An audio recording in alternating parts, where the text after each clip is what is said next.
we're dropping right into the Alaskan interior. And let me tell you, this is a place that doesn't mess around. It's vast, it's powerful, and it is completely indifferent to whether you live or die. And this story, it's about a rescue, a monster of a storm, and a choice that, honestly, it seems to break all the rules. And this quote, it just nails it. This isn't just some pretty background scenery for our story. The landscape itself is a character, and it's the antagonist. It doesn't follow our rules, and it can, literally, just erase you in a heartbeat. So you have to ask, who are the kinds of people willing to go face-to-face with this white void? Well, our story focuses on two rescuers. First, you've got Elias, the old-school veteran who trusts his gut instincts above everything. And then there's his partner, Kalen, who believes that modern tech can tame any wilderness. And right there, that's the heart of the conflict, isn't it? You have Elias, the old guard, who thinks the only thing you can really, truly count on out here is the person clipped into the rope next to you. But then you have Kalen. He represents the new way, totally convinced that with enough GPS and satellite data, you can conquer anything. And this clash, it's about to be put to the most brutal test imaginable. Okay, so the mission kicks off with a beacon that's gone silent. A research plane, 3 scientists on board, it's just vanished from the radar. The clock is already ticking, and out here, time isn't just an idea. It's a cold, hard, brutal calculation. And that's the number they're staring down, -40. Celsius, Fahrenheit, at that point, it doesn't even matter. It's just dangerously cold. That's a temperature that doesn't feel like weather. It feels like a physical assault on your body. Every single second is critical. This is exactly what they are racing against. They call it the survival window. And it's not a suggestion. It is a law of physics. They've got 90 minutes. 90. After that, this whole thing flips from a rescue mission to a recovery operation.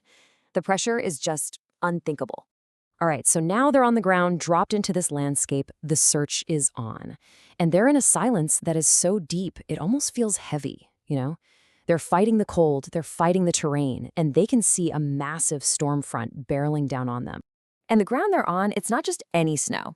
They're wading through this stuff called sugar snow. Just try to imagine running through thigh-deep powdered sugar. It gives you zero traction, and every single step just sucks the energy right out of your legs. It slows you down when speed is literally the only thing that might save these people. And then, against all the odds, they find it, the wreckage. And incredibly, there are survivors. 2 of the scientists are unconscious, but stable. The lead researcher, Dr. Aris, he's awake, but he's pinned by a metal strut, and stage 2 hypothermia is already kicking in. So they found them, but the mountain is about to throw a whole new crisis at them. And just as they're making contact, everything changes. That storm they were racing, it's here. But this isn't just a blizzard. It's something else, something much, much worse. You hear Elias say those words, and they just hang in the air for a second. He knows exactly what's coming. This isn't just some weather front rolling in. This is a solid wall of white that's about to slam into them. This is the real enemy. A whiteout isn't just snow. It's the sudden, complete erasure of the world. No up, no down, no horizon. You are suddenly inside a sensory deprivation chamber the size of a mountain, and it happens in an instant. Just like that. 1 second, you see the wreckage. The next, nothing. Just an oppressive, roaring whiteness. Elias is screaming for Kalen, who's caught outside trying to set up some emergency beacons. But his voice is just swallowed by a wind that sounds like a freight train. He's trying to get his partner out of the storm. But the mountain had another plan. A huge, unstable ledge of snow, a snow cornice. It breaks free right above them. You wouldn't even see it in the whiteout. A small avalanche just slams into the wrecked plane, and the situation goes from dire to catastrophic in a split second. So when the snow settles, the plane is now teetering right on the edge of a massive crevasse. And Kalen is gone. He's dangling over that chasm, his safety line somehow snagged on the plane's broken landing gear. And this is it. This is the moment where everything boils down to one impossible, gut-wrenching decision. And here's the brutal, simple physics of it all. Look at his options. If Elias moves toward Kalen to try and save him, his own weight will almost certainly shift the unstable plane, sending it and the 3 scientists inside plunging into the abyss. But If he stays put to try and anchor the plane, he is actively choosing to let Kalen fall. It's an absolutely no-win situation. So, what do you do? I mean, really, what do you do? It's a classic ethics problem, but it's happening for real at -40 with a screaming wind dangling over a crevasse. Do you save your partner, the man you trust with your life, and in doing so, doom 3 others? Or do you sacrifice him for the so-called greater good? It's a horrifying equation. But see, for Elias, this isn't about math. It's about his code. He calls it the silent wall. And the idea is this. A rescuer's job isn't to calculate who has better odds or to choose who lives and who dies. Their one and only job is to be the wall that stands between any human life and the cold indifference of nature. You never, ever write a life off until it's gone. And so, he makes his choice. He doesn't choose Kalen, and he doesn't choose the mission. He rejects the very idea that he has to choose it all. He anchors a new line to the ice, and he steps out onto that groaning, shifting wreckage, ready to defy the physics and try to save every single one of them. And that's really the question this whole story leaves us with, isn't it? In a world of cold calculations, of overwhelming natural forces, what is the thing that really stands between a human life and the void? Is it our technology? Is it our logic? Or maybe it's something else entirely. So what really happens when every single system we rely on, physics, our own biology, even solid steel, what happens when it all fails at the exact same worst possible moment? Well, that's what we're going to dive into right now. We're going to look at that precise breaking point through an incredible case study in survival and really examine the invisible forces that take over when a person is pushed way, way beyond their limits. And this guy, Elias Thorne, he's right at the center of it all. This one quote, something he actually said in the middle of a blizzard, tells you everything you need to know. It's about the immense responsibility on his shoulders. It's not about numbers or calculations. It's just about being the anchor. So let's paint the picture here. Elias has become, and I mean this quite literally, a human anchor. He is the one and only thing connecting a climber dangling in midair to a crashed plane, which itself is just barely hanging on. He's not a person anymore. He's a bridge. Okay, just look at this situation. It's impossible. It's like a daisy chain of disasters just waiting to happen. We're talking about a glacial ridge, 70 stories up in the air inside a blinding blizzard. You've got Elias's left hand gripping this unstable plane, his right hand holding onto the rope attached to his friend Kalen, and the plane itself is teetering over a massive crevasse with 3 scientists trapped inside. Every single part of this equation is at its absolute breaking point. See, this isn't just about pure muscle. Not at all. This is a battle against the fundamental laws of physics. Let's really look at the invisible forces that are actively trying to tear this whole nightmare apart. So the first big enemy here is something called the sail effect. In a blizzard this intense, Elias's own body has basically turned into a giant sail. The wind isn't just cold, that's the least of his worries. It's a physical force, a wall of air pushing him sideways, trying to peel him right off the mountain. And we're not talking about a little breeze here. This force is massive. The 60-mile-per-hour gusts are adding what scientists estimate to be 300 pounds of sideways pressure on him. So, just to be clear, he's not just holding Kalen's weight hanging below him, he's fighting an invisible giant that's trying to shove him into thin air. And here's what makes this so different from any kind of training. In a gym, right, you anchor yourself to a solid floor. You focus on your strength. But here, his anchor is this groaning, screaming piece of metal that's about to fall apart. Every tiny shift in weight could be the one that sends the whole thing, the plane, the scientist, Kalen and him, plummeting. This isn't about strength anymore. It's a terrifying, high-stakes game of physics and balance. So you've got this epic fight against the elements happening outside. But inside? Inside his own body, a whole other war is starting. And it's a war he's losing. Just to give you an idea, inside that wrecked plane, it's -30 degrees. -30.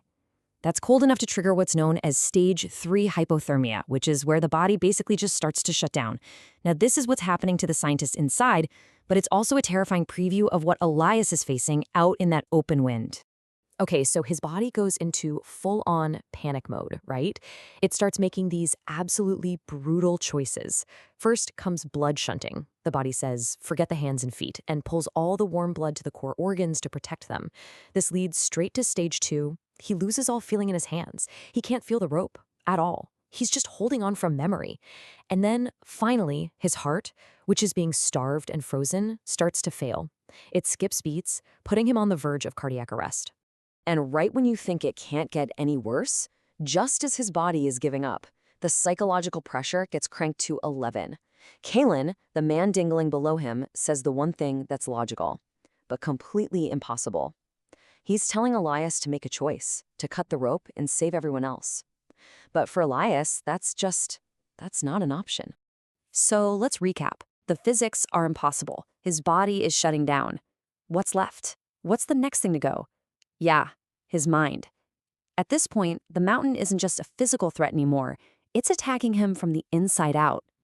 So you might be wondering, why is this happening? It's actually a pretty wild phenomenon. When you're in a total whiteout, your brain gets zero input. No horizon, no shapes, no colors, nothing. So to fill that empty space, your brain gets bored, basically, and it just starts making stuff up. It becomes its own powerful, built-in hallucinogen. And the thing is, the hallucinations are just cruel. They're so tempting. He's not seeing monsters or demons. He's seeing warmth, comfort. He's seeing his daughter's 5th birthday party. He can literally smell the pine needles and smoke from his cabin. It's the mountain basically offering him a warm, peaceful way out of all the agony. Just let go. And that is the deadliest attack of all. So how in the world do you fight your own brain when it's trying to kill you? You find an anchor, a mental one. Elias falls back on his training, on the rescue code. He just starts roaring it into the storm. Locate, stabilize, extract, over and over. He's turning the words into a rhythm, an anchor to keep him right there in that horrific reality. Okay, so it feels like he's found this rhythm, this way to hold on against everything, the physics, his body, his mind. But then the one thing he's putting all his trust in, the airplane itself, it gives out. And then it happens. Not a creak, not a groan, just a crack, like a rifle shot echoing through the storm. A main bolt on the plane's landing gear, made so brittle by the extreme cold, just snaps. It's only 4 inches, but that tiny drop, it's absolutely catastrophic. That little bit of slack transfers Kalen's entire dead weight directly onto Elias's arm, almost ripping it from its socket and yanking him toward the edge. The anchor point is gone. So the anchor is gone, just like that. In that split second with hundreds of pounds of force dragging you into a black abyss, where do you find a new anchor? What do you do? This next move is pure, raw instinct and desperation. He waits for a tiny 2-second break in the wind. He lets go of the only thing he's holding onto, and he lunges. He dives for a jagged hole in the fuselage or the wing ripped off, and slams his body into it, wedging his shoulders against the metal frame. He literally turns his own body into a new anchor, a human T-bolt. And in that one moment, everything changes. He screams this out into the storm. And it's not a scream of desperation anymore. It's a roar of defiance. He's no longer just a man fighting the mountain. He has become a part of it. He's made himself an immovable object. And then, just then, a glimmer of hope cuts through the whiteout. A light. It's Kalen's emergency beacon. Finally, there's hope. But here's the twist. It's a ticking clock. The light is flickering, which means the batteries are dying in the cold. And they know the scientists inside that fuselage have less than 20 minutes left before they can't be revived. The fight isn't over. It just entered its final, most desperate race against time. Which brings us all the way back to the beginning, and to our final big question. We've watched every single system fail.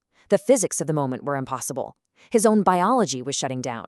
The cold, brittled steel of the plane shattered into pieces. So, when everything, physics, biology, even solid steel, when it all falls apart, what's left? What is that final, intangible thing that allows a person to hold the line when everything else is gone? All right, let's dive right in. We're going to the absolute top of the world for a story about survival, where every single second is a choice, and every one of those choices comes with an impossible price tag. This, right here, is the anatomy of a rescue, pushed to the very edge of human endurance. Okay, first you have to get a picture of this environment. This isn't just a cold place, it's practically an alien landscape. Inside the crashed plane, something is actually growing. It's called rime ice. Think of it like a frozen fungus, these jagged crystals that are actively colonizing every single surface, turning this rescue site into a hostile crystalline trap. That's a powerful image, isn't it? A cathedral of frost. It sounds almost beautiful, awe-inspiring. But this is a cathedral of death, where the only sound is the silence of life just fading away. So inside this cathedral, we have our survivors and our rescuer, a man named Elias Thorne. But as he's working to save one person, a whole new crisis pops up. Dr. Eris, a scientist who's pinned in the wreckage, has just stopped shivering. Now you might think, oh good, he's not shivering anymore. No, it is the exact opposite of good. Rescuers have a name for it, the midnight bell. It's the body's final, quiet surrender. It means the fuel tank is completely empty and the engine is shutting down for good. For Dr. Eris, time has literally just run out. The problem is, Eris is completely stuck. A metal strut from the fuselage has speared right through his leg, pinning him to the floor. There's no way to lift the plane, no way to cut the steel.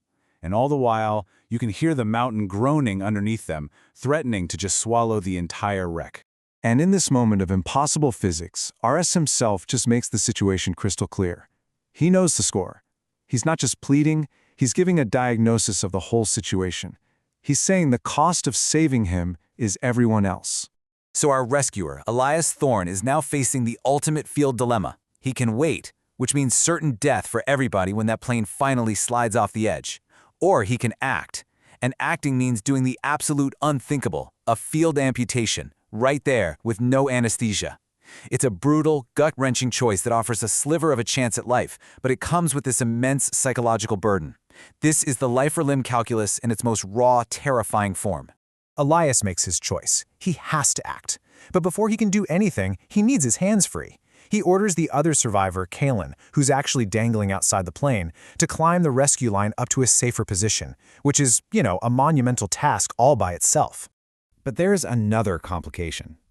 Kalen isn't just fighting the ice in pure exhaustion, he's fighting his own mind. Something called cold fog is setting in. Basically, a cognitive breakdown from the hypothermia. This is a really key insight into survival physiology. It's the first stage of the body's surrender, where the brain itself starts to freeze, making even simple tasks feel almost impossible. So, once Kylan is secure, Elias crawls over to Eris, and there are no soft words here, no false hope, just the brutal, clear-eyed reality of the choice he has made for both of them. This line, it is absolutely chilling because of its honesty. It's the contract for survival, laid bare. The procedure itself is just a complete paradox. First, the cold, which is their mortal enemy, becomes this grim ally, acting as a natural tourniquet and slowing the blood flow. Second, the operating room is the tilting, groaning fuselage. And third, maybe the most critical element of all, the psychological weight on Elias. He's not just battling biology and the environment, he's battling his own humanity. The very second the amputation is complete, that fragile balance they were on is just shattered. The shift in weight, the vibration, that's all it took. The ice shelf under the cockpit breaks and the whole plane lurches violently backward. That cathedral of frost has become an abattoir on a toboggan run. The very floor Elias needs to stand on is now actively trying to pitch him and Eris out into the abyss.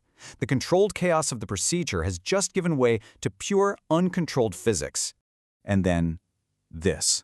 A short, brutal sentence for a short, brutal event. The last thing holding the plane to the mountain is gone.